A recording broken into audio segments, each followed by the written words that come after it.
All right, let's watch this freaking Louis Asta video about Adam22, dude. I saw they made a video on NoJumper about them going broke. I don't know if that's true or if they're just scaling the business back, but let's freaking see the self-destruction of Adam22 NoJumper. If you guys aren't familiar, it's a podcast on YouTube. They interview rappers and shit, but they also do like YouTube content.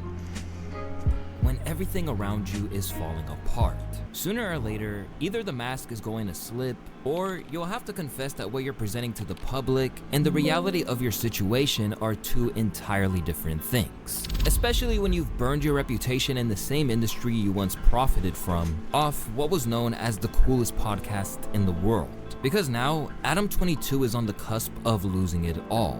NoJumper is going broke. I know that might sound crazy. Between both of our YouTube channels last month, we got over 25 million views. We're doing well on Facebook and Snapchat. We employ quite a few of the hottest content creators on the West Coast, and we pump out an insane amount of content on a weekly basis. How could we be going broke? Well, let's start here. It's your boy Luesta, and this is why Adam22's downfall should be studied. These days, Adam22 has got himself in some pretty murky waters. As the news of the Big U federal RICO indictment broke, which took Adam's regular co-host Brick Baby and recurring guest Loose Cannon down with him, people like Rory and Maul suspected he could be in trouble. Adam, be careful, because if you think the feds ever need logic in a RICO case, as far as money being funneled and what that money went to, even though you didn't even know where the money was going, don't act like you can't get brought up in this shit either. I don't think Adam did anything. But do you think the feds care? You think they play by the same rules we play by? A lot of times. Yeah, recently Brick Baby, who's like the main co-host on the podcast, who's like still active, but like has been on the longest and still is active, recently went to prison for like some shit that he confessed to on the podcast or something.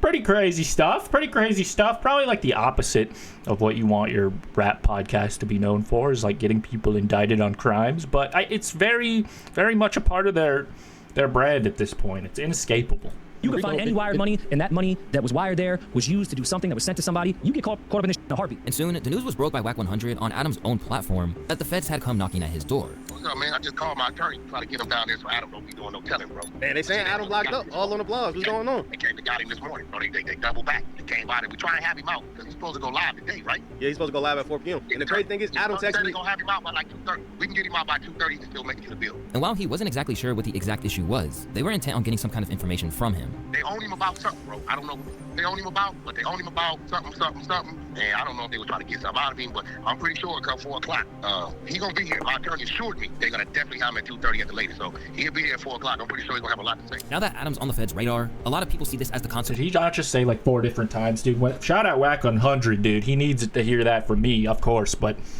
he's so hard to listen to sometimes.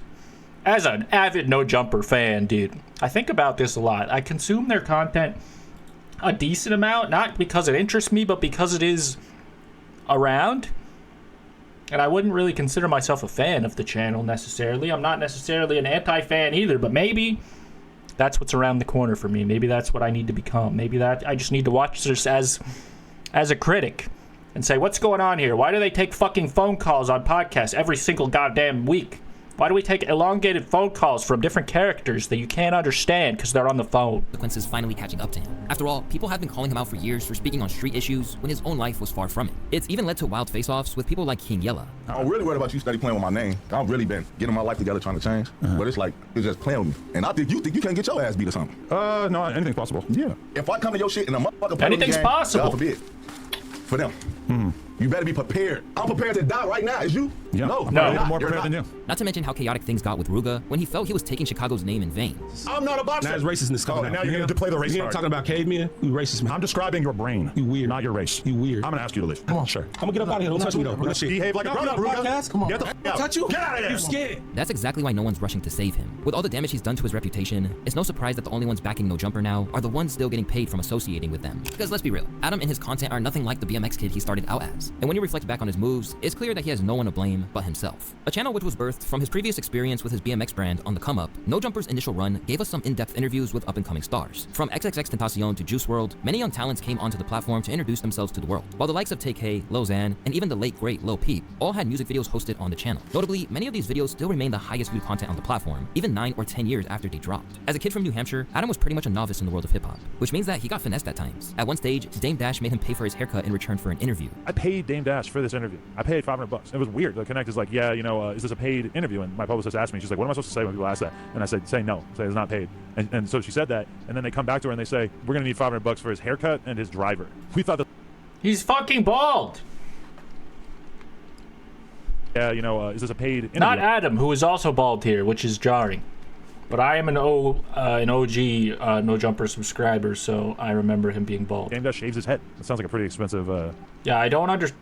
This guy's bald. How do you spend $500 on bald? The bald fade. Haircut and his driver. I also don't know who Dame Dash is. I think he has more clout than I'm aware of. We thought this was pretty hilarious after because, like, his haircut, like, he literally does not have a hair on his head. That's not a diss or anything. I'm sure there would be some hair on his head, but, you know, he rocks a baldy. Like, Game Dash shaves his head. That sounds like a pretty expensive haircut. Then again, Adam always claimed that landing big names in the culture was worth the cost. However, while his content initially centered around the hottest rappers coming up, the problems for Adam and his reputation were about Will I have tattoos? Absolutely not. Again, with some notorious That's episodes on the haram. show, where it seemed like he was maybe exploiting situations for views. In one of the most chaotic clips to ever emerge from the channel, Boom Gang appeared on the show completely trashed out of his mind and was clearly in no shape to appear on camera. And to Adam's credit, he did actively try and get them to postpone the interview. You can leave the black and mild on the ground. It's okay, okay, Boom. Shout out to the homie Boom. Boom Gang, hold on again, shit. Homie, what you think about? Oh, yeah. He's got a tiger on his ass. You can take a picture right here. Maybe this will be the thumbnail. Appreciate you, Boom. Take care, bro. This guy used to steal from convenience stores and film it and put it on Vine, and then now he's a Christian preacher guy. So it's good that he turned his life around, especially after this encounter where he like was all dazed and confused on NoJumper. It was awkward. Attempting to gas up beef between other rappers. At times, this strategy backfired. Like when he tried asking Trippie Redd about his beef with Tekashi 6ix9ine. I'm at like 850K, bro. You could get me that million. Come on, just boom. Just say, hey, 1400 gang, follow this idiot. Boom. You got $1 million. And then I'll owe you. So I'll be your assistant. Guess what? Guess what? I'm leaving. Bye. And you're bald. I feel like at a certain point it was almost like too much. Oh my god. As the street-focused content... Bro, he fucking owned you. What the hell? Guess what? He poured water on your head. Trippie Redd got you trippy head. Some people could only dream of that happening. He just takes it because he's kind of has to, I suppose. I feel like at a certain point it was almost like too much. As the street-focused content... That was too much.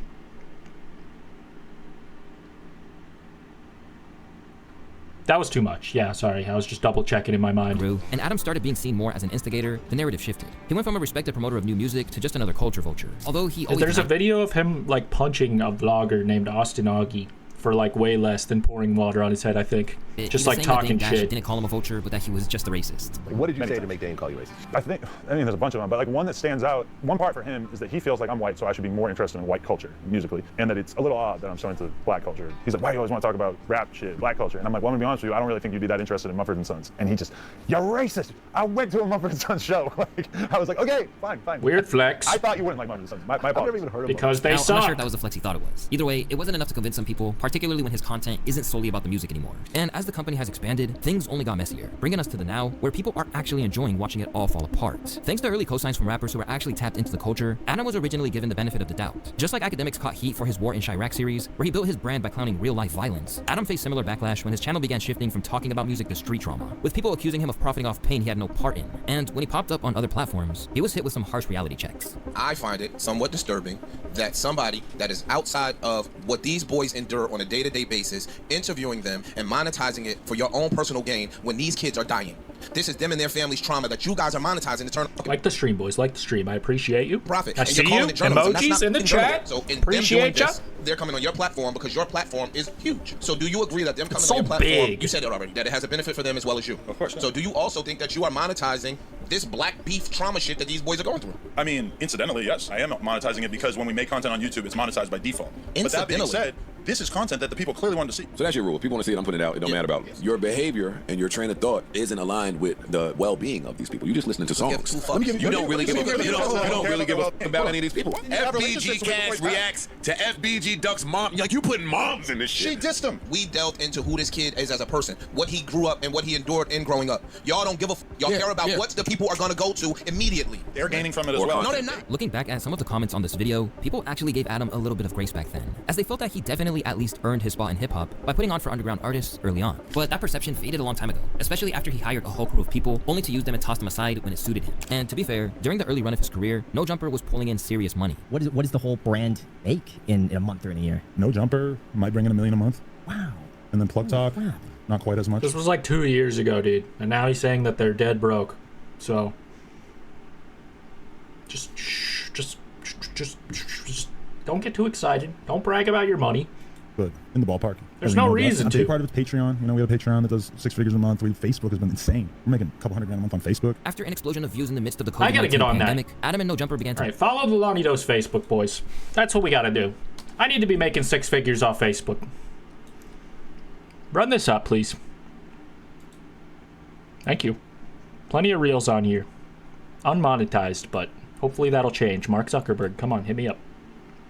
branch out and started hiring various hosts while expanding their repertoire of shows. That said, it was no surprise that some of them flopped almost immediately. For example, there was the flat-out terrible ideas, like having the infamous OnlyFans model Selena Powell have an entire show dedicated to her on the channel. As expected, it was short-lived. Others like Lil House Phone, AD, T-Rel, Sharp, and Lush became regulars and helped carry the platform for a while. The status quo remained in place for a pretty decent amount of time, with the content they generated beginning to garner its own fans. But when this all blew up around them, NoJumper was lucky to have survived 2023, with all the infighting and allegations of a toxic work environment that arose. Things really started to spiral when a trans guest on the show appeared to outlaw House Phone for having relations with them. Never mind. Yeah, come on, let's hear the impression. No, I was going to impersonate someone that I shouldn't. Oh, come on. You've already sold out entire life here. Yeah, well.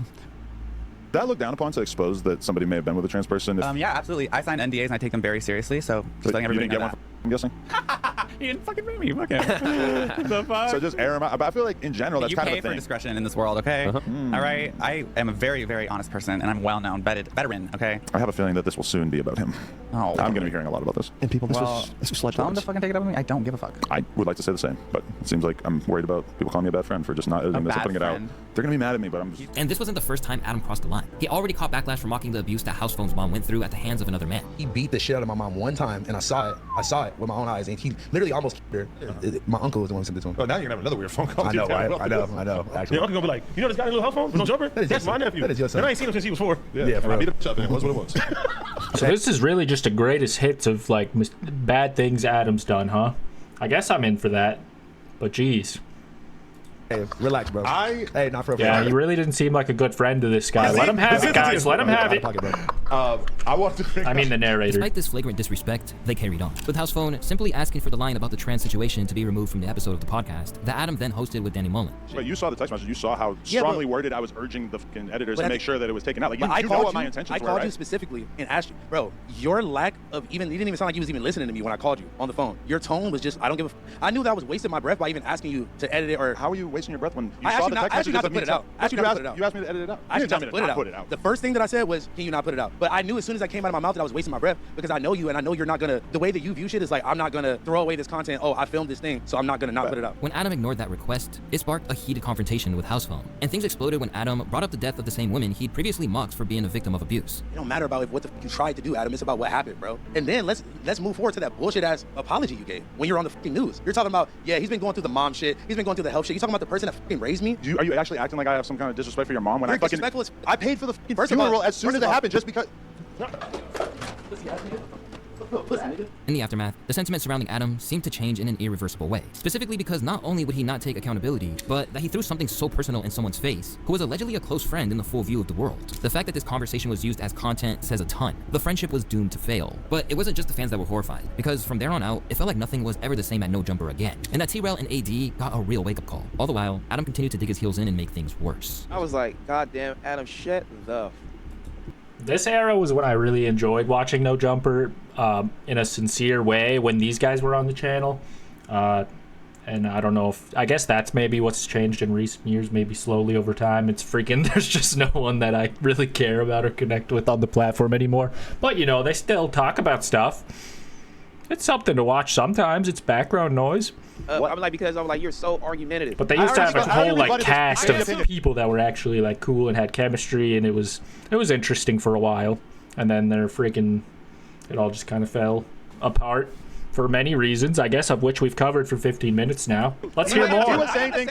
T-Rel, by the end of the podcast, he fully admitted and apologized for saying shit that wasn't true. So I don't know how you think that I'm going to sit here and have somebody say shit to me that is demonstrably not true and not respond to it. That whole idea. You can't respond to it right after each sentence. You putting out this argument that we already resolved is unnecessary because me and him already had that conversation and he already acknowledged that that was fucked up for him to be acting like it was a different thing. I mean, because it's unnecessary. It was going to go a nice route. But look, it is. But bad podcasts, you always say, let us speak, let the person speak, or let them get that off. Right, but that doesn't mean like here, get off a 20-minute rant. Well, say a bunch of shit that is completely. You still hear. I heard him out and I responded. This is my podcast, and I'm willing to hear out other people's opinions. But if your opinion is that I should have sat there and took that, get the fuck out of here. It's not happening. It's my podcast. Now you're going. It's my podcast. It is my podcast. It's my podcast. I do what I want.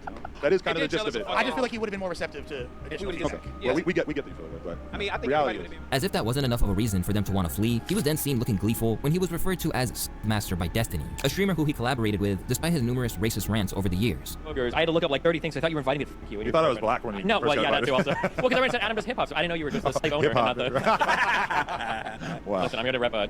Okay. I like how, they're like, believe that. And of course, much of that original crew left soon after. Today, we put in our resignation papers today, man. Yeah, man, we left the fort, man. No more AD at NoJumper. No more T-Rail at NoJumper. No more Duno at NoJumper. No more Smack at NoJumper. We gone, man. Me personally, I feel amazing, man. I gotta salute my brother T-Rail, bro. That man, he loyal to the soil. Yeah, more people need to be like him. Stand up. He said, man, if my homie ain't in this shit, I ain't doing this shit either, man. I feel like, man, as minorities, black and brown, bro, we showing that we can stick together. That's a big ass movement right there. You know what I'm saying? With his empire now under more scrutiny than ever, Adam had to build from the ground up again. And almost immediately, he claimed he learned an important lesson from it. And sure enough, he rebuilt the team. All right, tell me what you've learned from all this. You know, I feel much more equipped to build something, like to build a cast of characters and everything. It sucks that I wasn't able to, you know, do it with these guys, but sometimes with me moving so fast and doing so many fucking interviews and everything, it's just, I didn't have enough of my eye on the ball to realize what I had in that moment. I can't like fully blame myself because that was he's talking to Joe Budden right now. It doesn't say that. Such a new thing to me. I think I realized that I'm not, you know, desperately trying to grow this thing. Like I want to do something solid and consistent that I'm happy with. And, you know, I don't necessarily feel like we need to have, you know, 5 live shows a week or whatever. I feel like at this point, I'm perfectly happy to, you know, slow it down a little bit. That's a very convenient realization to have when everyone quits at the same time and you can no longer have enough heads to fill 5 shows a Problem was week. that the channel basically seemed like it thrived off drama, controversy, and cheap stunts. Get from his there on out. ass, Louis. Instead of going back to the insightful interviews with rising rappers that built the channel, he doubled down on street content, clearly enjoying it when fights between people like Suspect and Kelpie went viral. Boy, out of here. I ain't never know. Who are you? I'm Lil Kelpie. Kelpie the pimp. Kelpie the motherfucking Kelpie the pimp. clown. You ain't Fuck gotta outta know here. who I am. Fuck outta here. Ben Franklin knows who I am. Outta here. He knows who the fuck I am. I'm You said getting money what? every day. I said You Ben said- Franklin knows who the fuck I am, bitch. Who you calling a bitch, I'm though? calling you a bitch. Oh no. I was in here chilling. Call me no bitch. But if he was accused of I being was a just culpable chilling, he before him, says. another Holy terrible shit. decision which only served to destroy him was when he decided to conduct an interview with Blockstar. For those who don't know, this is the man who was literally sent to jail for killing Pop Smoke. Because a lot of people were saying it was a robbery gone wrong. No one was intended to get hurt that night. Nobody's intended to get hurt. Especially I don't feel like the drugs was part of the situation. I just feel like, I don't know, we was just kids, being kids from the hood, and too much movement. Movement from Pop Smoke? Movement from everybody. In the house? Too much shit going on. It was too much shit going on. It wasn't intentional. I'm not sorry about nothing. This shit never happened, but I ain't sorry. Feel me? Like, if I could go back, I'll go back. But I ain't sorry. Niggas die every day. Even though Adam tried to frame it as historical significance, I'm sorry. the interview drained whatever goodwill he had left in the community, and his IG explanation didn't help at all. Okay, so I wanted to respond to some of the feedback about me interviewing Blockstar, Pop Smoke's killer. I didn't do that interview because I don't care. That's what a lot of people seem to think, is that Adam just doesn't give a f. That's not the case at all. I did that interview because I He just cares so much that he wanted to get more information from the perspective of the guy who's not sorry that he killed him. And he would do it again. And had nothing to say. Let's make him more famous. Bring him on the pod, obviously. thought that it was an important historical record of somebody who was involved in. He's actually a great guy when you think about it. Insane stories in rap history. I knew Pop Smoke, and I have nothing but respect for him, and definitely did not want to, you know, enrage his friends or family. I actually wanted to do a piece of content that I thought they would be able to benefit from. Still, Adam kept pushing, How earning so? money on new shows and interviewing up-and-coming rappers. That seems pretty impossible. To catch lightning in a bottle like he did with X back in the day. But he doesn't seem to understand that now the entire landscape of both content creation and music these days is a lot different. People simply aren't willing to take the chance in the way they were in that era. Instead, they wait for someone else to tell them it's cool before engaging. Meanwhile, Adam was busy rebranding himself as an adult performer alongside his wife Lena the Plug through their explicit Plug Talk podcast. Bro, it's hardly a rebrand. Let me tell you, as the #1 NoJumper listener in the room right now, freaking, they talk about, or at least they had a good run where they would talk about adult scenes for long periods of the podcast, and that was fine. Better than phone calls, in my opinion. I mean, and listen, I'm no prude. I can listen to it.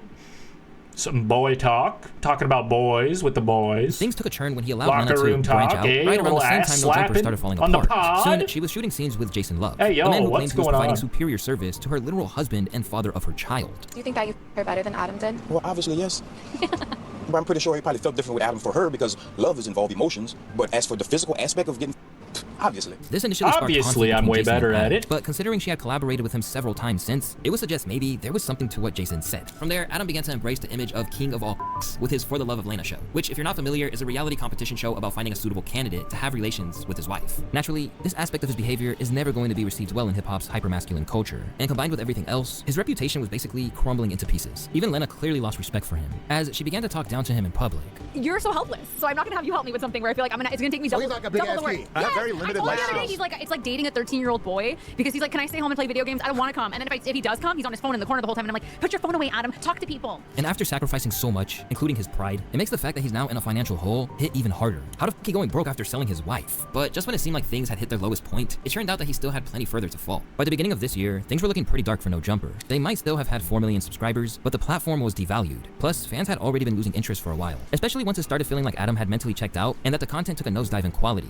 I have a question. If you live in SAC, is it expected that you pay additional attention to the ball sack when doing any kind of SAC? Is you from SAC? So as you can see, this podcast is complete bullshit by this point. They don't have shit to talk about, and he's just asking if they got ball sacks in Sacramento. Yeah, I think they do have those. I think they'd have those. I think they all have those there. Wait. You from SAC? Say that again? Sacramento. Like if I was from Petersville, New Hampshire. Oh my God. And as social media... Rick Baby's in jail. The guy next to him sucks shit. Sorry, Lush. Sacramento. Not really that like if sorry, I was from though. Petersville, New Hampshire. Oh my God. It's just And the as social truth, media turned dude. against him, the Adam16 name, which referenced his sexual assault allegations that became public in 2018, has become inescapable, particularly after he offended academics over his very dubious conduct with a 50-year-old. Seen so much anticipation on Reddit because they're looking at this situation as a situation in which I need to disavow academics and his behavior in order to be, I guess, like morally cohesive. And from my perspective, even if I can say, yeah, like, all right, act fucked up, act should not have done that. He should be more mindful about how he's speaking, especially when there's a minor on the Discord call, whatever. But I'm not dying to just jump out the window. It's like there's so many people who want his spot. It's just the level of desperation to... He's defending academics right now, I think, which I think I reacted to in that Brandon Buckingham video reaction, dude. Link up there in the future. Cancel people is so fucking lame to me. And as always, there were It's concerns so over the treatment lame. of his coworkers that have stuck by him from even some of his most loyal audience members. A user on the r/NoJumper Reddit summed it up perfectly by saying he gave Lush a lot of grumpy energy and picks on him constantly. Just because you're not scared of Lush doesn't make it okay for you to just pick on him. Keep the same energy with Rick. No, it's okay. Lush is the worst. It's okay. And no one actually expects to gain value. By now, Adam's not exactly known for owning up to his mistakes. And sure enough, he played dumb like he had no clue what was happening. I was scammed. You were scammed? Someone told me that they had a bag for me to promote a crypto token. I guess I didn't process initially that it was going to be perceived as like me starting a crypto token. When it was proposed to me, they told me Moneybag Yo just did this. He didn't have any significant amount of backlash. The Baby just did this. Here's a couple other rappers that are set to do. Do we have any sympathy for someone claiming to have gotten scammed from the crypto token they were shilling? I think if you got scammed, good. That's what I think. It's lame, and you're either gonna scam or get scammed, said CoffeeZilla in a screenshot of his Twitter DMs to Adam. How else am I gonna afford all the Galaxy gas? This was low even for him, but the desperation now makes more sense following his announcement that the whole company was going down the tubes after they overstretched themselves. So this is the most recent development. This is what everybody's talking about, and part of me just wants to not fall into it because I don't even like necessarily believe it. Like, this guy makes a lot of money from a lot of different places. It's not just NoJumper. I feel like if they are trying to lay off a bunch of employees or all their employees end up behind bars unjustly, dude, of course, until proven otherwise. Yeah, I don't think they're actually broke. I think he's just hamming it up to get in the news cycle, as he often does. Like when he doesn't actually participate in cuckoldry. I want to see the tapes, Adam, if that's the case. I don't think you're the king of the... I think this is stolen valor. We expanded too much during COVID at just about the exact moment that our revenue streams all took a hit. We hired a whole bunch of editors and other employees, and we bought a huge office building that cost us almost $4 million, thinking that the growth that we were experiencing during the pandemic was going to continue. And unfortunately, that did not happen. Our YouTube numbers, which had doubled or even tripled, gradually returned to normal. Our Snapchat and Facebook numbers, which had exploded during COVID, sometimes even hitting 6 figures a month, shrank by about 80% or more. Our Patreon, which was absolutely killing it for a year or two when we were doing uncensored, aka nude interviews with up-and-coming superstars like Kazumi and Sky Bree, fell off quite a bit with the launch of Plug Talk and a decreased interest in seeing us interview stars. Courtesy of a series of... He says it fell off, but then he names his other podcasts where he does the same thing. So, like, they cannibalize their own viewership. It's a part of a different brand. So, like, that doesn't really count. It doesn't affect your net worth. You know what I'm saying? Major L's, including their Instagram account being taken down. Adam, who had previously acted like he was killing the content game, was now desperate for sponsors to come aboard. After almost 10 years of building it up and essentially no strikes on our account, we got taken down one day and we still have absolutely no idea why. We've had no luck getting it back despite... You call out bad behavior, you're just a hater sometimes, but I am both, so it's whatever. Being in contact with what seems like every Instagram recovery guy on the face of the planet. We were bringing in a very solid amount of cash monthly that was keeping us afloat via selling sponsored posts on the account, and that mostly vanished overnight. And while we've been growing the new NoJumper LA account up ever since and managing to sell sponsored collab posts using my Instagram and the NoJumper LA account, DM or email if interested. This was teamed with a lawsuit from a former employee, which was causing a great deal of stress and financial strain for him in the company. Now, essentially everything in this lawsuit is completely fictional, and every lawyer that I've spoken to about it has described this as basically an extortion attempt, but it still cost us a ton of money already, and it's expected to cost us many hundreds of thousands of dollars to see this through to completion. It's insane to me that a person that we did so much for can just invent some grievances out of thin air and cost us this much money as a result. His streaming career has completely tanked, and he even got kicked off the podcast that he left NoJumper to start, but somehow that's our reality, and we have to fight this rather than just give in to this piece of shit. I actually agree with him on this. I do think that this lawsuit is frivolous and that the Yuri guy who's suing him and his girlfriend are freaking pretty out of line. Pretty, what do you call it? Not like out of line, but like I don't think they're going to win. And I also think that they're kind of dumb. The man in question is Harmonious Yurley, a former NoJumper host who also ended up falling out with Lil House Phone's biggest bro crew, sparking what's probably one of the only viral moments that channel's ever had. You don't have the best reputation for being like a productive, like person. And you think that you getting live, you going live to 50 We're watching the downfall of Adam22 or NoJumper or both. viewers getting drunk every night is you being so productive. Yep. You were the most ass nigga I've ever met in my entire life. On God. His argument is on the grounds of wrongful termination, with another former employee, Riley G, alleging sexual harassment. 90% of the shit in that lawsuit is bullshit. A sexual harassment or unlawful termination or whatever lawsuit is only going to be able to address things that took place while these people worked here. Even the biggest NoJumper hater who was aware of what was going on at NoJumper while they were here, we never treated her with any kind of disrespect, including going massively out of our way. Remember when a big homie was liking her Instagram photos and shit? We basically like put it on the table, like if you're uncomfortable with anything that he's done around you, he's out of here. There was never any sort of documentation of her feeling uncomfortable in any way. There's no complaints, nothing that was said. Now facing a whole host of obstacles from fixing the platform, it remains to be seen whether it's going to be viable for it to keep existing in the way that it is. But what's telling about how far he and the company have plummeted is that there is little sympathy for what he's facing, even from long-term viewers. Bad character, bad business. I smell a move and rebrand from street gang members back to rappers. From a guy who has watched since 2015, this is so satisfying. In an attempt to combat everything, he's trying to minimize overheads by selling the Melrose store and warehouse. But he continues to insist that he personally has plenty of cash remaining. Buying a $4 million warehouse to do podcasting is fucking insane. I mean, I know they do have a lot of people going in and out and stuff, so I don't know. Maybe it was worth it at some point, but that's just crazy. Just film outside for free. And it's just the company that's in trouble. Am I personally going broke? No. I do porn. I have a very successful business called Plug Talk. I also, not a big spender. I've got plenty of money that I've stashed away over the years. I put the money away. You know, I very much look forward to the day where I'm sick of doing content and I can just ride off into the sunset and not think about paying the bills. However, some people think that the whole thing is an elaborate scam to evade the legal fees that are coming with the major fallout from the Big U scenario. I made it 41 years into this life before I had involvement, conversation with federal agents. When they showed up, I was wearing a red Nike Tech. Not exactly the definition of fresh, but I got a crazy update. So make sure you tune in tomorrow. 22ster has got a big update. Even then, not everyone's buying that, with Charleston White suggesting it was all a publicity stunt for their faltering company. Wack 100 said that Adam22 got arrested. Do you really feel like he got arrested? Because I feel like it's a publicity stunt. No. I don't believe he got arrested. I believe the feds contacted him to come turn over some information. A lot of things that they probably have evidence and need evidence. True. Why are we talking to this guy about Put out a video. He put out a video recently talking about the state of NoJumper. We had Adam22 on our show at Parks's. We pressed him a little bit, got a lot of backlash from the audience, left it alone. Time will tell. God don't play about me. These just fall flat on concrete every time. It never fucking fails. I want to talk. I mean, I think we're pretty much caught up to like present day, dude. Some of his podcast co-hosts freaking are behind bars. They told on themselves. Whoopsies. It happens. You can't be going on podcasts and saying crimes, dude. They're watching. Shout out Louis Astor, though. It's interesting to go back and see all the highlights from this podcast that I watch a good amount of. And by highlights, I mean the worst stuff, potentially. Not sure what the drama is. Yeah, I don't think it was anything new. It was just recapping. People just be on Adam22's helmet. Not for bad reason, and I think that the fact that he said they're going broke now is like getting everybody heated up. Aside from that, I like men.